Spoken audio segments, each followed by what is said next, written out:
It's so good to be with you this morning. It's so good to be with you this morning. I missed you. Thank you, thank you. And a big old wave to those that are with us online as well, whether it's this Sunday or later on during this week. It's good to see all of you and your juicy faces. I saw a wonderful link with the video of the pageant, the Christmas pageant. Y'all did good. It was real good, yes. Thank you so much to Nancy Aldrich and all of the folks, all of you, because I was squinting at the television at my little screen like, who's that? Dressed up like that. Wonderful. And especially Poppy. I was like, yes. Thank you and thank you. Did a phenomenal job. I see you this morning in your Christmas sweaters and your holiday sweaters and all that you have. Mainly, I see you in your juicy faces. And it's good to see you. It's good to see you. And thank you for being here. Will you join me in prayer? Will you join me in prayer? Holy God, we ask that you quiet our hearts and draw us near. As we listen for your word, let echoes of mercy and whispers of love meet us here.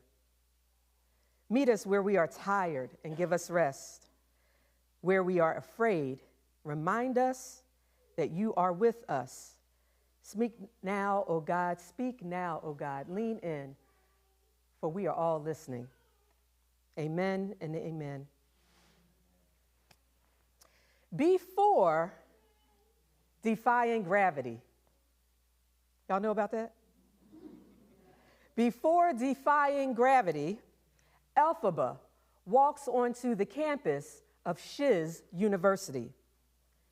She walks onto the campus already named. Before she even speaks, before she waves, before anybody speaks to her, before she belongs, before anyone asks a single question, people have decided who she must be. They look a little too long. They whisper to each other instead of speaking directly to her. They assume. Nothing's happened. It's supposedly a typical day on the campus, on that university. And still, Elphaba, she feels with her green skin and her long dark braids and her glasses, she feels that the weight of the story has already been written without her consent. You can see it in her body. Her shoulders are tight. Her steps are careful. She's bracing herself for a world that has already come to conclusions. And there's no one there to lean in. Not yet. That comes later. This moment right here with Elphaba is what it feels like to walk into a place where love has not yet spoken. Some of us know that walk. We walk into a job for the first time, and people don't know, that must be Mike's replacement. Or is that my new boss? Some of us walk into schools for the first time, like Elphaba, and we're like, where do I sit for lunch? Where do I go? Where's the bathroom? Some of us walk into those classrooms, those workplaces, those family gatherings. Maybe you've brought someone for the first time with you, your beloved, and you don't know what they're thinking, how they're going to act, if they're going to ask you about that ex. Some of us have walked into churches like this. Will they accept me for who I am, who I love, what team I root for?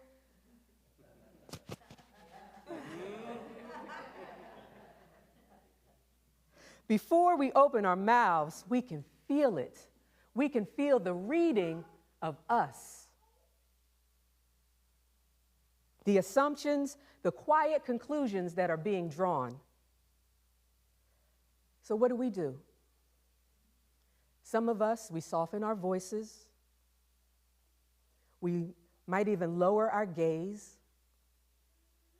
We also, some of us, we edit our stories where we don't tell the full story. We don't mention how really things came to be.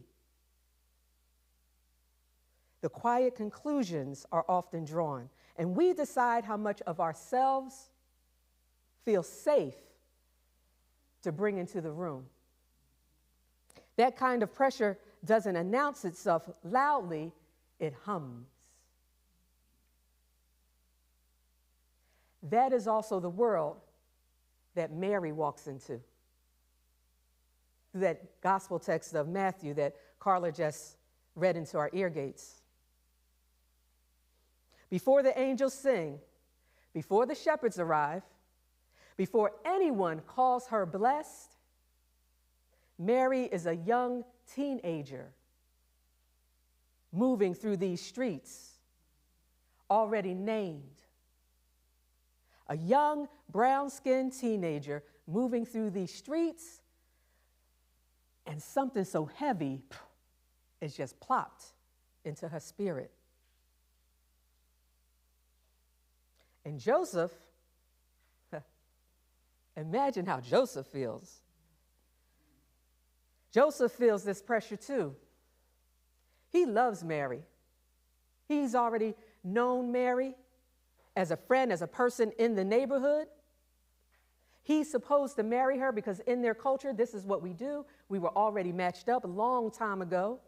You don't get an opportunity to say yes. Your parents told you you're going to say yes. And so Joseph is on board until Joseph is on board and he feels this pressure. He loves Mary and he is afraid.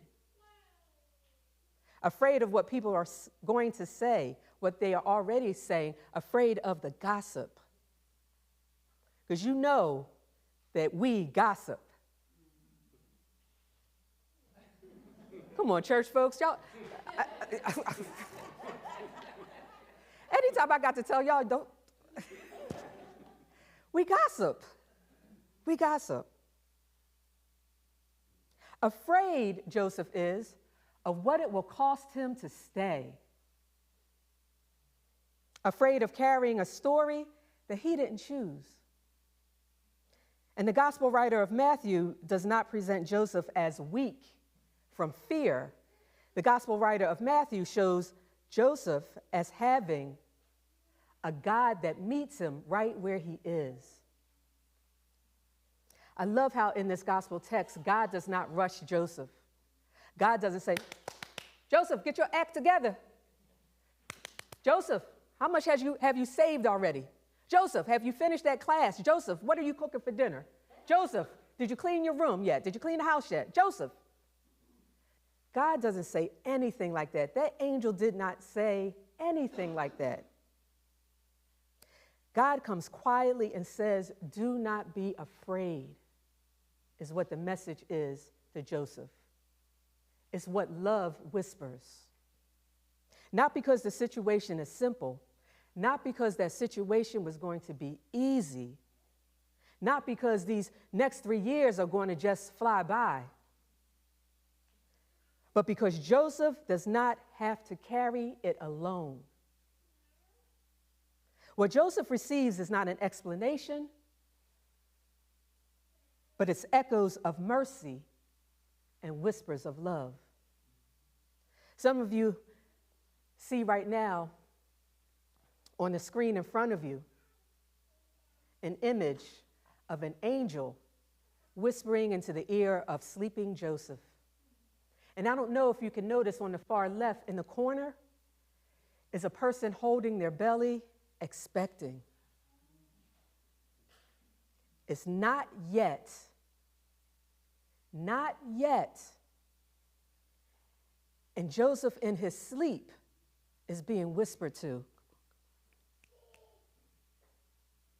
It's that lean in. I don't know about you, but sometimes I wish that somebody just leans in. And it doesn't have to be loud like Kim Kendrick is. It doesn't have to be gregarious. like I am, just whisper.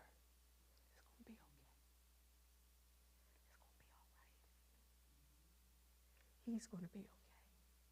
It's going to be all right. He's going to be okay. She's going to be all right. I'm going to be okay. I'm going to be okay. I'm going to be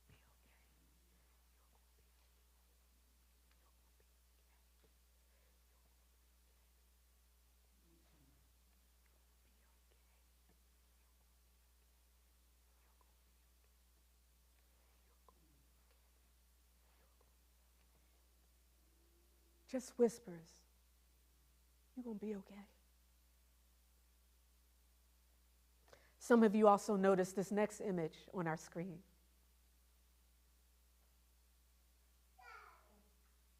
This one is from Wicked, the movie. It's where Glinda is leaning towards Elphaba.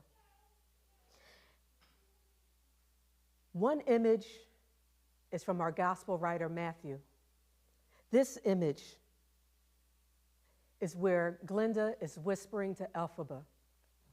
In the movie, it comes at the very end, where all the stuff has happened, all the things, all the wrongs and the rights. And the thing that I love about the movie, and specifically this image and the whispering, is that we don't know what Glinda is saying. We never know what Glinda is saying to Elphaba. And I know in my spirit, I want to be okay with that. I need to be okay with that.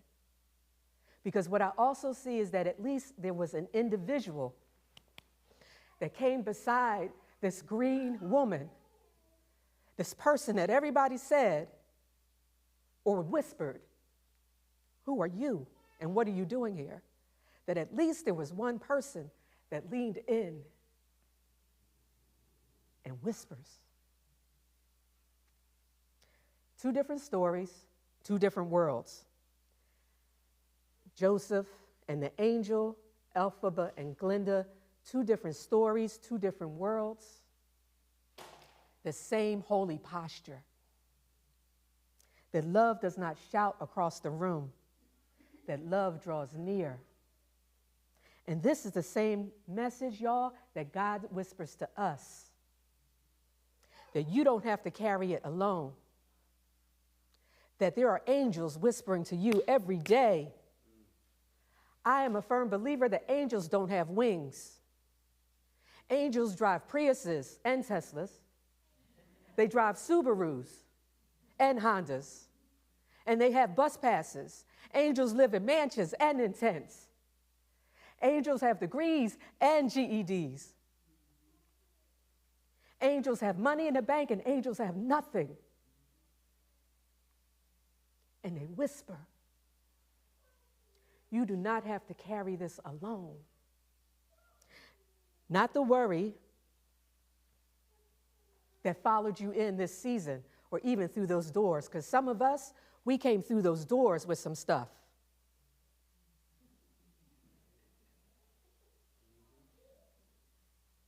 We in church, you don't have to lie. We came through the door with some stuff. We came through the door with heavy conversations on our hearts, ones we had and ones we need to have. We came through the doors with weight of learning how to manage some new things that are happening or that are about to happen. And again, our gospel tells us you do not have to do this alone. There are no solo Christians. There are no solo believers. There are no solo followers. You do not have to do this alone. In Wicked, love does not come right away. What comes first is distance and confusion and misunderstanding. And that matters because it tells the truth about how sometimes life actually is.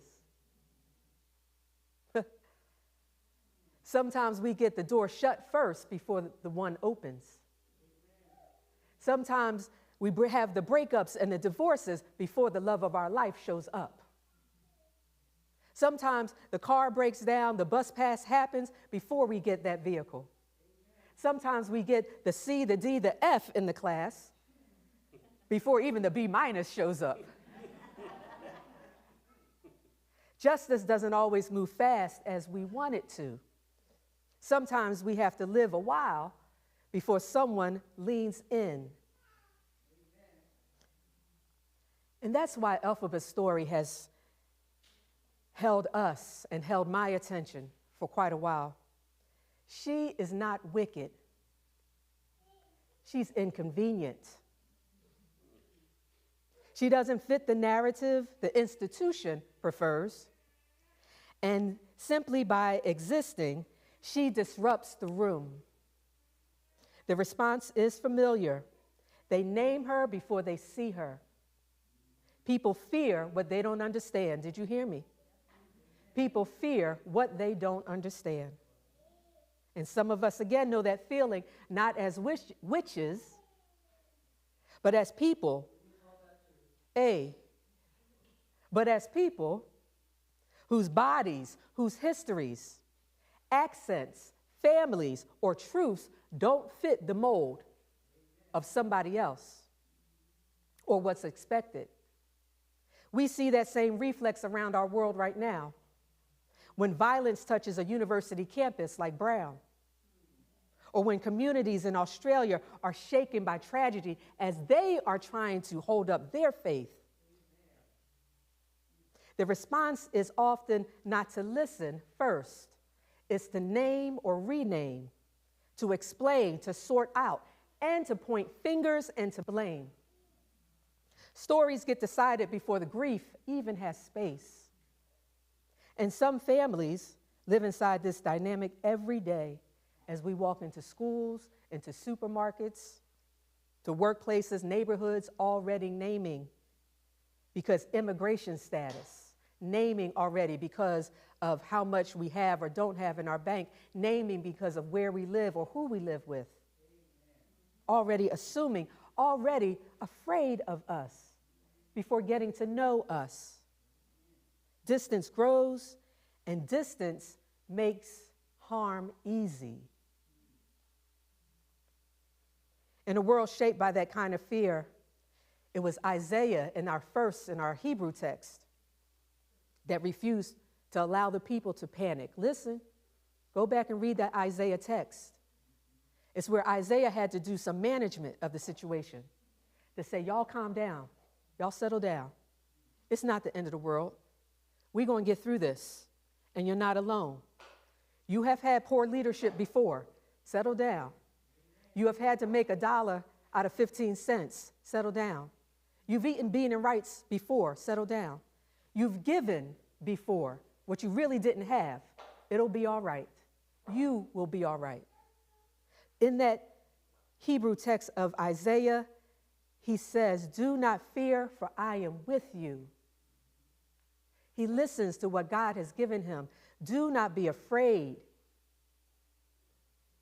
And even God has to step in and say, do not be afraid, because I am God. Don't forget. Isaiah is not promising that fear disappears. Isaiah is teaching us what God does inside of fear. That fear and faith can coexist. But which one do you put first? Fear and faith can coexist.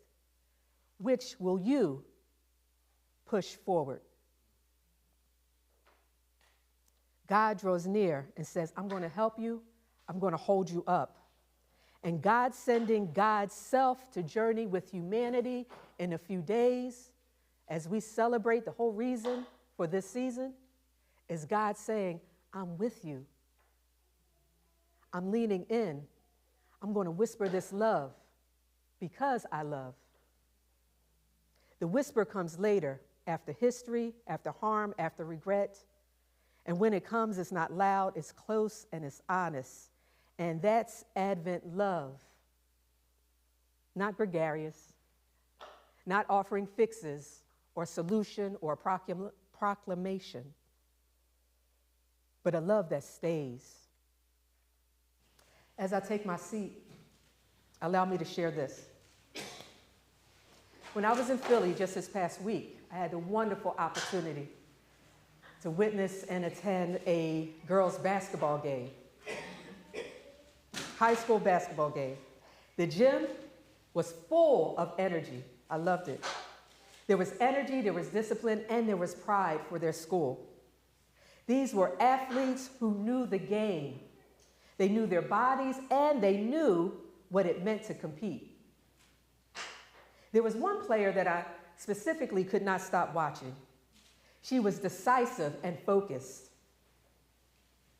Sometimes she finished the play, and sometimes she got knocked off balance and didn't. Sometimes she hit the floor, and every time she got back up. And sometimes you could see the thinking that was going on in her head and the adjustments that she was making to her body. As she hit the floor, still drove to the basket. Hit the floor, still drove to the basket. Not fear, but it was assessment. Assessment of the situation. Assessing how much space do I have? How much room? How much can I absorb?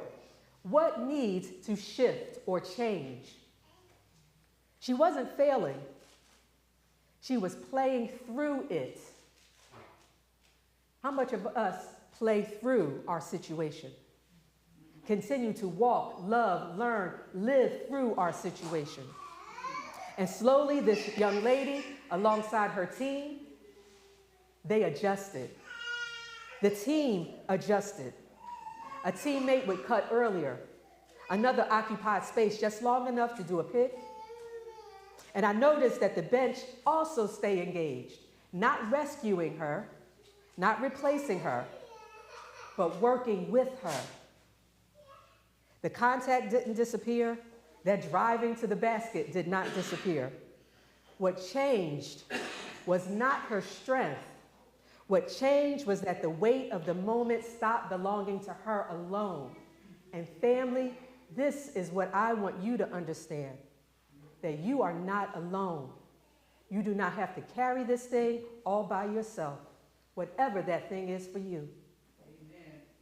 Because some of us aren't tired because we are not capable. Some of us are tired because we've been carrying everything alone. Strength was never to be a solitary act. So maybe that's the invitation this week. The invitation is not to stop showing up strong. The invitation is to let the strength be shared. To let someone else lean in. It's all right, she can come forward. Let someone else lean in. Let somebody else shine bright. Let somebody else take the steps.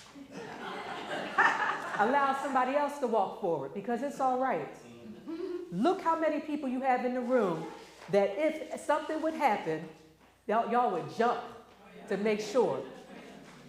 Mom and Dad, come on, Holy Spirit. Mom and Dad are all the way back there. But if something happened up here, look how many people would jump. Here's my proof. We do not do this thing alone.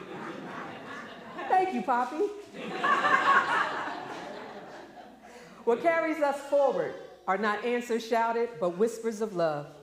God is with you, family, as we go into this Christmas, as we go into this holiday, as we go into this new year. God is with you. God is with you. Love is coming closer. And that is enough to carry us all through Christmas and beyond. Amen, and to God be the glory.